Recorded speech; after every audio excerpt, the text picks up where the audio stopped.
تو ان کی آواز بالکل ویسے ہوتی ہے جیسے کوئی باقاعدگی سے دروازے پر دستک کر رہا ہو. ٹک ٹک ڈگ ڈگ ڈگ ڈگ ڈگ ڈگ ناکنگ.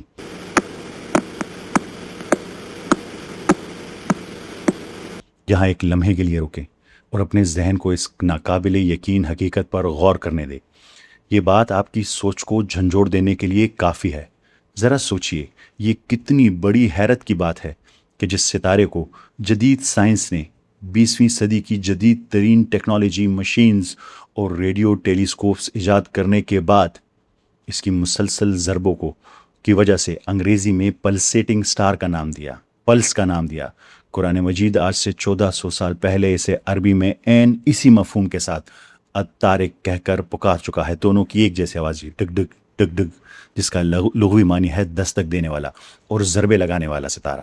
بالکل وہی حقیقت اور بالکل وہی نام جو جدید فلکیاتی سائنس نے 1400 سال کے بعد آ کر دریافت کیا. یہ کوئی عام بات نہیں ہے. خدا کے لیے سوچئے 7ویں صدی کے اس دور میں جب کائنات کو دیکھنے یا سننے کا کوئی آلہ تک موجود نہ تھا، تب خلا کی اس گہری تاریکی میں دھڑکتی ضرب لگاتی اور کھٹکھٹاتی ان لہروں کو کس نے محسوس کیا؟ اب مزید حیران ہونے کے لیے تیار ہو جائیں.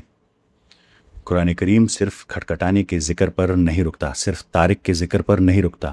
آیت نمبر 3 واضح کرتی ہے کہ یہ ستارہ کس قسم کا ہے. النجم الثاقب.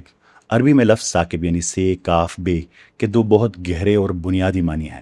پہلا معنی ہے انتہائی شدت سے چمکنے والا، اور دوسرا لغوی معنی ہے سوراخ کرنے والا، چیر دینے والا یا ڈرل کرنے والا، یعنی سوراخ کر دینا. یہاں آپ کو ایک لمحے کے لیے رک کر خود سے ایک سوال پوچھنا چاہیے. آخر کیوں قرآن کریم نے ایک ستارے کو بیان کرنے کے لیے اتنے عجیب، اتنے ہیبت ناک اور کائناتی الفاظ کا انتخاب کیوں کیا؟ اسے انتہائی شدت سے چمکنے والا اور زمان و مکان کو چیر دینے والا کیوں کہا؟ ذرا آنکھیں بند کر کے تصور کیجئے آج سے 1400 سال پہلے عرب کے ریگستان میں بیٹھے ان لوگوں پر کیا گزری ہوگی جب انہوں نے پہلی بار کلام الہی سے یہ الفاظ سنے ہوں گے. یہ الفاظ اتنے گہرے اور سائنسی لحاظ سے اتنے پیچیدہ ہیں کہ آج کے اس جدید دور کا عام انسان بھی اسے آسانی سے ہضم نہیں کر سکتا. تو 1400 سال پہلے کے انسان کے لیے تو خلا میں سوراخ کرنے والے ستارے کا تصور ہی انسانی عقل سے یکسر باہر تھا. لیکن آج جب آپ اس کی سائنسی حقیقت سنتے ہیں، جب یہ پوری سائنسی حقیقت کھل کر آپ کے سامنے آتی ہے، تو انسان بے اختیار پکار اٹھتا ہے اللہ اکبر، اور دل بے ساختہ یہ چاہتا ہے کہ اس کائنات کے خالق کی اس بے پناہ عظمت اور علم کے سامنے سیدھا سجدے میں گر جائیں. تو آئیں اور اس کی سائنسی وضاحت کو سمجھیں، خاص کر اس لفظ ثاقب کی. جدید سائنس کے مطابق ثاقب کے دو معنی مکمل طور پر پلسر ستارے پر فٹ بیٹھتے ہیں. پہلا معنی جو ثاقب کا ہے وہ ہے انتہائی چمکدار. آپ کو لگتا ہوگا کہ ہمارا سورج بہت چمکدار ہے، لیکن پلسر ستارے کی چمک کا اندازہ لگانا انسانی عقل سے باہر ہے. اسے یوں سمجھیں کہ اگر ہمارے سورج کی روشنی ایک چھوٹی سی ماچس کی تیلی ہے، تو پلسر ستارہ کسی کرکٹ اسٹیڈیم کی سب سے طاقتور فلڈ لائٹ ہے. مثال کے طور پر کریب پلسر لے لیں. کریب پلسر نامی ستارہ ہمارے سورج سے 75,000 گنا زیادہ چمکدار ہے. یہ ستارہ حجم میں صرف ایک عام شہر جتنا ہے، یعنی سورج سے بہت چھوٹا، لیکن اس کی روشنی ہمارے سورج کو بھی مات دے دیتی ہے. یہ تاریکی کو چیر دینے والا ایک انتہائی چمکدار ثاقب ستارہ ہے. اب دوسرا معنی ثاقب کر لیں جو ہے سوراخ کرنا. پلسر دراصل مرتے ہوئے بڑے ستاروں کا ایک کثیف، ایک ڈینس حصہ ہوتے ہیں. ان کا وزن اتنا زیادہ ہوتا ہے کہ اگر آپ پلسر ستارے کا صرف ایک چینی کے دانے یعنی شوگر کیوب جتنا حصہ لیں تو زمین میں اس کا وزن 1 ارب ٹن ہوگا. ایسے سمجھے جیسے پورا کوہ ہمالیہ کو سکیڑ کر ایک چینی کے دانے میں بند کر دیا جائے. اتنا ڈینس.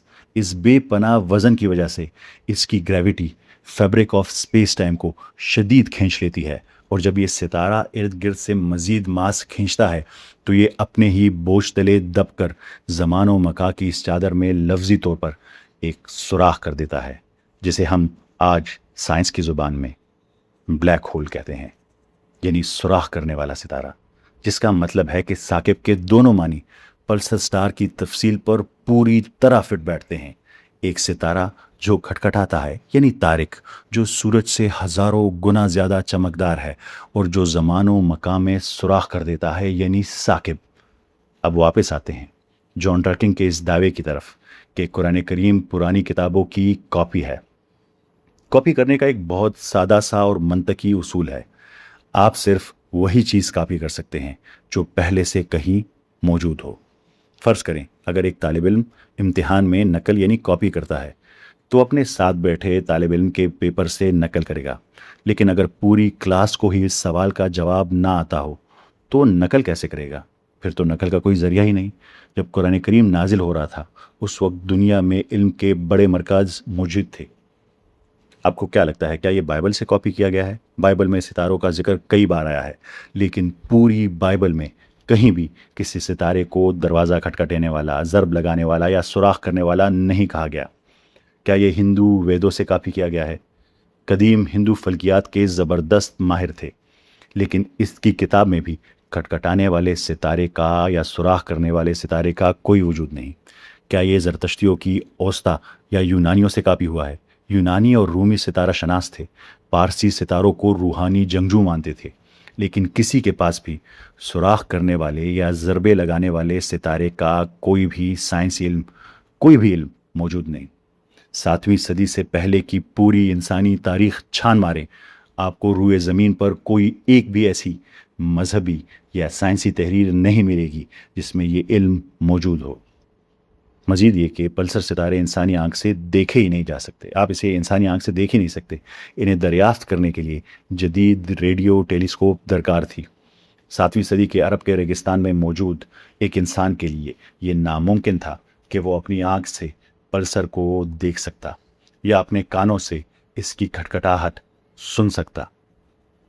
جب پوری دنیا رومیوں، ایرانیوں، ہندوستانیوں، یہودیوں اور عیسائیوں کو اس بات کا علم ہی نہیں تھا تو نبی کریم صلی اللہ علیہ وآلہ وسلم نے اس ناممکن اور غائب سائنسی علم کو کس طرح کتاب سے کاپی کر لیا؟ اگر قرآن کاپی شدہ ہے نعوذ باللہ، تو لائیے وہ اصل ماخذ، لائیے وہ سورس، ہمیں وہ مسودہ دکھائیے جس میں اس کھٹکھٹانے والے ستارے اور زمان و مکان کو چیرنے والے ستارے کا ذکر ہو۔ اگر آپ کے پاس یہ ثبوت نہیں ہے، اور یقیناً آپ کے پاس کبھی بھی نہیں ہو سکتا، تو آپ کا یہ کاپی پیسٹ کا دعویٰ جھوٹ اور جہالت کے سوا کچھ نہیں ہے۔ آپ کو منطقی طور پر یہ تسلیم کرنا پڑے گا کہ یہ کلام کسی انسان نے دوسری کتابوں سے کاپی نہیں کیا، بلکہ یہ سیدھا اس خالق کی طرف سے نازل ہوا ہے جس نے ان ستاروں اور اس کائنات کو پیدا کیا ہے۔